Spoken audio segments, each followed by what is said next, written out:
Nous allons voir comment modéliser et optimiser les données avec MongoDB. Tout d'abord, en prérequis, il faut des connaissances en base de données de manière globale et des connaissances en programmation pour suivre ce cours. Donc si vous n'en avez pas trop, je vous invite à voir d'autres vidéos sur ma chaîne pour pallier ces manques. Alors ce cours va viser à enseigner la modélisation des données dans MongoDB et la compréhension des principes de l'indexation et de l'optimisation des requêtes dans MongoDB. Ce sont des compétences qui sont cruciales pour travailler avec des ensembles de données complexes et volumineux dans un environnement NoSQL. Le cours va couvrir les principes de modélisation de données NoSQL, la création et l'utilisation des index et l'optimisation de requêtes et des performances. Ces connaissances sont également essentielles pour travailler dans les domaines de l'ingénierie, de la science de données, notamment à l'ère du big data.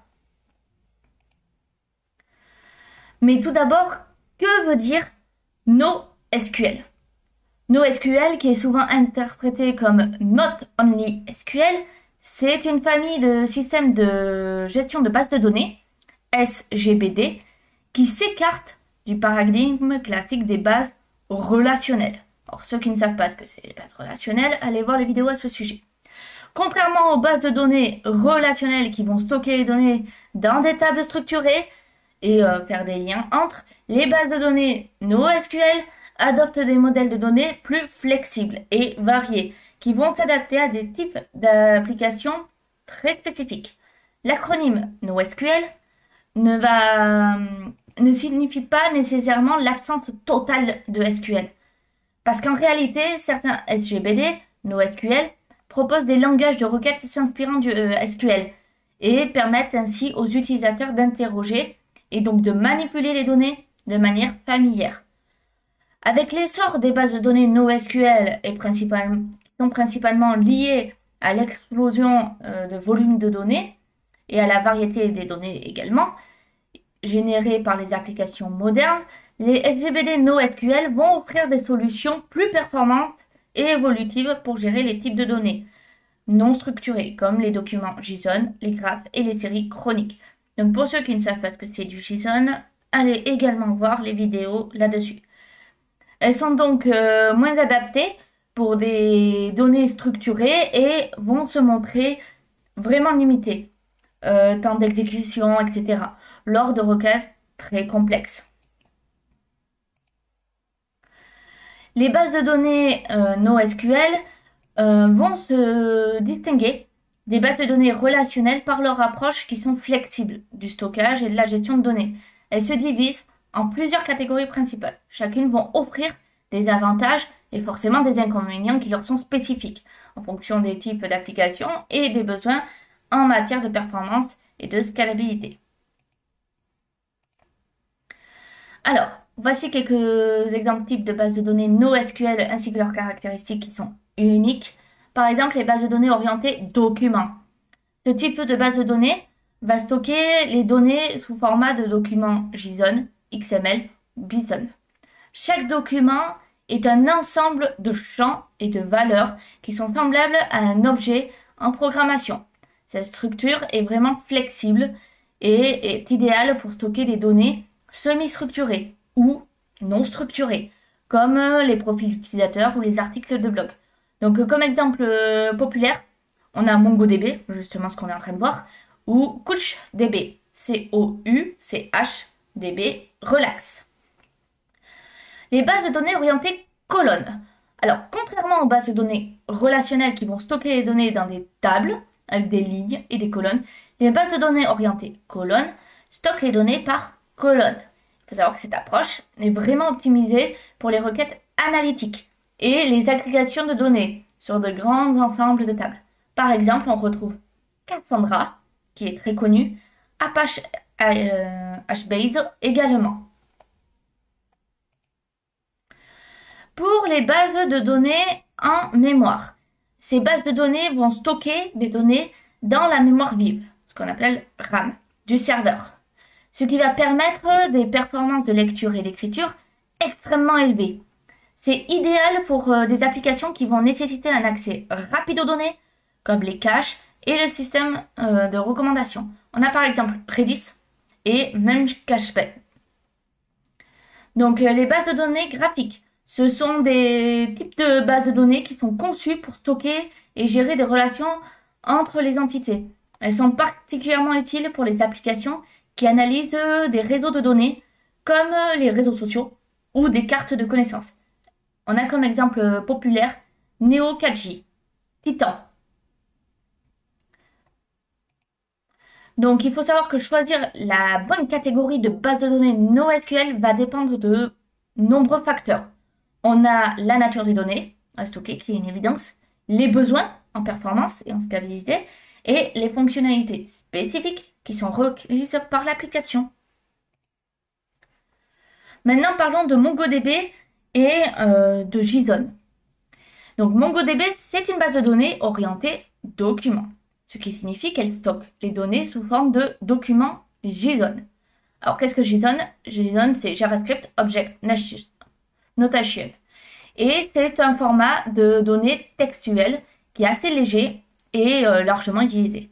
C'est facile à lire et à écrire, et sa structure flexible va le rendre idéal pour stocker des données semi-structurées ou non structurées. Les avantages du stockage de données sous forme de documents JSON sont les suivants. Tout d'abord, sa flexibilité. Le modèle de données JSON est flexible. Ça permet de stocker des données dans une structure non rigide, ce qui est idéal pour les données qui vont évoluer ou qui ne sont pas particulièrement structurées. Sa simplicité. Les documents JSON vont être faciles à lire et à écrire, ce qui facilite les développements d'applications avec la manipulation de données. Performance. Si on prend par exemple MongoDB, il est optimisé pour le stockage et l'interrogation de documents JSON. Ça va permettre d'obtenir des performances élevées. Sa compatibilité, donc JSON, c'est un format de données qui est très largement utilisé et qui facilite l'échange de données avec d'autres systèmes et applications. Donc là, par exemple, si on prend la structure en MongoDB, donc il faut faire attention à que chaque document possède un champ _ID qui est unique et qui sert d'identifiant. Les noms des champs sont libres et ne sont pas sensibles à la casse. Les valeurs peuvent être de différents types, y compris des documents imbriqués. Les tableaux vont permettre de stocker la liste des valeurs. Un petit exemple. Donc, un document JSON dans MongoDB, c'est un ensemble de champs et de valeurs, donc semblable à un objet en programmation. Chaque champ a un nom unique et une valeur qui peut être différents types, tels que des chaînes de caractères, des nombres, des booléens, des tableaux ou des documents imbriqués, comme on peut le voir ici. MongoDB, ça va offrir quelques fonctionnalités spécifiques pour les documents JSON. Donc par exemple, les opérateurs de requêtes. MongoDB propose un langage de requêtes assez riche qui permet de filtrer et d'agréger les données à l'aide d'opérateurs spécifiques aux documents JSON. L'indexation. Les index vont permettre d'améliorer les performances de requêtes en créant des structures de données optimisées pour les recherches. La validation. Il est possible de définir des règles de validation pour garantir la cohérence des données stockées dans les documents. Alors, maintenant, on va faire une introduction aux index dans MongoDB. Un index, c'est quoi? Un index dans MongoDB, c'est une structure de données qui est optimisée pour les recherches. Ça permet d'améliorer les performances des requêtes. C'est comparable à l'index d'un livre, donc le sommaire, qui permet de trouver rapidement une page spécifique sans avoir à lire l'intégralité du livre.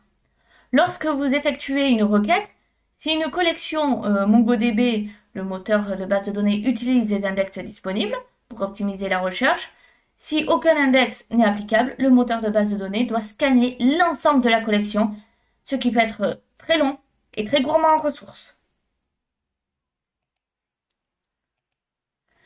Alors, il existe plusieurs types d'index dans MongoDB. Chacun a ses propres avantages et inconvénients, comme toujours. L'index unique, qui va garantir que chaque valeur du champ indexé est unique. L'index composé, qui permet de créer un index sur plusieurs champs. L'index multi-key, qui permet de créer un index sur un champ qui contient un tableau de valeurs. L'index textuel, qui lui permet de créer un index sur un champ de type texte pour des recherches en plein texte. Il existe plusieurs façons de créer un index dans MongoDB. Donc, en utilisant le Compass, l'interface graphique Compass de MongoDB qui va permettre des index en quelques clics, mais également en utilisant des lignes de commande, il est possible de créer des index en utilisant la ligne de commande Mongo et la commande db.collection.createIndex. Donc, on peut aussi, avec cet exemple-là, comme on peut le voir, créer un index simple sur un seul champ. Il est possible de créer des index sur plusieurs champs et le définir des options plus avancées. L'index est créé sur le champ, par exemple, nom, ici, et les valeurs seront triées par ordre croissant. Chaque valeur du champ nom doit être unique dans la collection. En utilisant le code d'application, les drivers de MongoDB pour différents langages de programmation permettent de créer des index directement depuis le code de l'application. Donc, par exemple, si on regarde ici, en Python, on peut voir que cette fois-ci, il y a la connexion à la base de données. Il y a donc la création d'un index unique ici. Voilà. Là, on a la partie connexion et on a la partie création. Donc, par souci de complétude, on peut aussi marquer comment supprimer l'index nom dans MongoDB. Voilà. Si vous avez créé précédemment l'index, voici comment le supprimer à présent. Maintenant, on va parler de l'optimisation des requêtes dans MongoDB. Dans MongoDB, comme dans toutes les bases de données, il faut savoir que les performances des requêtes sont vraiment cruciales pour garantir une expérience utilisateur qui est fluide et une utilisation efficace des ressources du serveur. L'optimisation des requêtes va consister à améliorer les performances des requêtes en utilisant des techniques de conception de requêtes et d'indexation. Une mauvaise optimisation des requêtes va entraîner des temps de réponse vraiment lents, une utilisation excessive de ressources de serveur et une expérience utilisateur vraiment très frustrante. En revanche, si on optimise de manière efficace des requêtes, ça permet d'améliorer considérablement les performances, de réduire la charge des serveurs et d'offrir une meilleure réactivité aux clients. Les techniques d'optimisation de requêtes. Donc, choisir le bon type de requête. Le choix de type de requête approprié, c'est vraiment crucial pour optimiser les performances. Il y a quelques directives à suivre qui sont par exemple utiliser les requêtes findOn et findById pour récupérer un seul document précis. Ces requêtes sont optimisées pour identifier et récupérer un document spécifique dans la base de données. Privilégier les requêtes find avec des filtres et des projections pour récupérer plusieurs documents. Les requêtes telles que find vont permettre de filtrer les documents en fonction des critères spécifiques et de ne récupérer que les champs nécessaires. Ça va réduire ainsi la quantité de données à traiter. Utiliser les opérateurs d'agrégation pour des analyses complexes. Alors, les opérations d'agrégation telles que $match, $group, $project permettent de réaliser des analyses complexes sur les données stockées dans les bases de données et ce de manière efficace. Concevoir des requêtes efficaces maintenant. La conception de requêtes va jouer un rôle très important dans l'optimisation des performances. Quelques points à garder à l'esprit. Limiter le nombre de documents retournés par la requête. Il ne faut pas récupérer que tous les documents. Il ne faut récupérer que ce qui est nécessaire pour répondre à votre besoin. Utilisez des clauses, limit et Skype pour limiter le nombre de résultats. Triez les résultats uniquement si nécessaire. Le tri, ça peut s'avérer nécessaire pour certains cas d'utilisation, mais il peut également ralentir la requête. Donc, il ne faut trier que les résultats si c'est indispensable. Utilisez des projections pour exclure les champs non nécessaires. Les requêtes find vont permettre de spécifier les champs à récupérer et ainsi éviter les charges de données inutiles. Évitez des requêtes non indexées. Les requêtes qui n'utilisent pas d'index pour filtrer ou trier les données peuvent être vraiment lentes, surtout pour les collections volumineuses. Utilisez des fonctionnalités avancées. Alors, on peut utiliser le curseur pour parcourir de grands ensembles de résultats. Le curseur, ça va permettre de parcourir des ensembles de résultats volumineux de manière plus efficace que de charger tous les documents en mémoire en une seule fois. Donc, exploiter les caches peut réduire la charge du serveur. MongoDB va proposer différentes options de mise en cache pour réduire la charge du serveur et ainsi améliorer les performances de requête. Mettre en œuvre le sharding pour les bases de données volumineuses. Le sharding permet de partitionner des données sur plusieurs serveurs, ce qui peut améliorer les performances de requête et la scalabilité de très grandes bases de données. Donc, exemple de requête optimisée, donc là vous en avez une.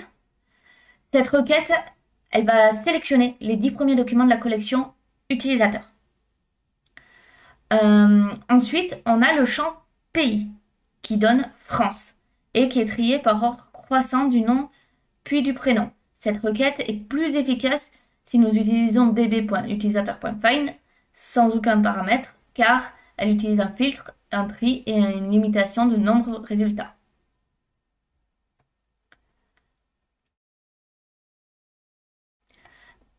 Alors, vous avez appris les principes de modélisation des données NoSQL, y compris la création et l'utilisation d'index, ce qui permet d'améliorer les performances des requêtes dans MongoDB. Vous avez également découvert des exemples concrets et des méthodes pratiques pour optimiser les requêtes et les performances dans MongoDB.